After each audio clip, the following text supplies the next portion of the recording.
পুরুষরা বাহিরে কাজ করে আর নারী ঘর সংসারের কাজ করে।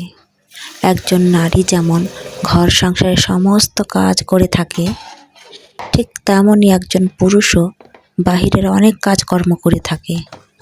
আমরা নারীরা ঘরের ভেতর বসে থেকে একটু একটু আরাম করেও কাজকর্ম করতে পারি, কিন্তু একজন পুরুষ বাহিরে থেকে কাজকর্ম যখন করে তাদের আরাম করার কোনো সুযোগ নাই, কারণ তারা পরের অধীনে কাজ করে। আর আমরা নারীরা নিজেরা ঘরের কাজ করি। নিজেরা ঘরের কাজ করে থাকার পরেও ভেবে থাকি যে ঘরে আমরা এত পরিশ্রম করি, এত কাজকর্ম করি, আসলে এটা কিন্তু আমাদের নিজেদের কাজ। তাই নিজেদের কাজ নিজেরা যখন করি, মনের ভিতর কেন এই ভাবটা আসে যে আমরা অন্যের কাজ করছি, অন্যের ছেলেকে খাওয়াচ্ছি কাজ করে। সে তো আমারই স্বামী, আমারই আপনজন, যে আমাকে ভালোবেসে, যে আমাকে সম্মান করে, যে আমাকে কর্ম করে নিজের পরিশ্রমের রোজগারের টাকায় আমার খাওয়া পড়া ভরণ পোষণ সংসারের সব দায়িত্ব নেয়। তাহলে আমি কেন পারবো না তার জন্য এতটুকু কষ্ট করতে?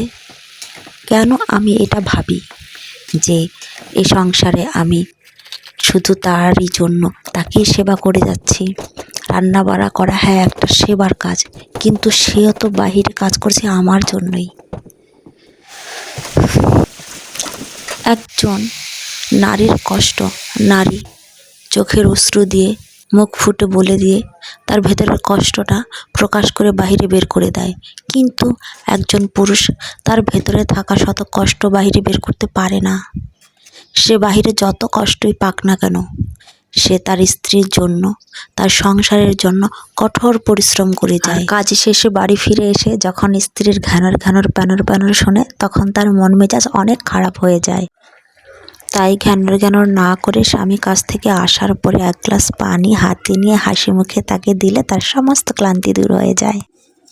আসলে সত্যি বলতে একজন নারী আর একজন পুরুষ দুইজনই সমান কর্ম করে, দুইজনই ঘর সংসারের জন্য সমান কাজ করে যায়।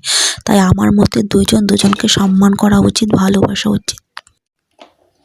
আর যদি পুরুষ কাজ থেকে এসে বলে তুমি সারাদিন বাসায় বসে কি কাজ করেছো, আর যদি স্ত্রী বলে আমি সারাদিন বাসায় কাজ করিনি, তুমি শুধু কাজ করেছো, তখনই ঝগড়া বাঁধে। আর ঝগড়া লাগলে তখন ওই সংসার থেকে সুখ নামের শান্তি পাখিটা উড়ে চলে যায়। যদি আমার কথাগুলি ভালো লেগে থাকে তাহলে সাবস্ক্রাইবটা করে দিও প্লিজ, আর লাইক করে দিও।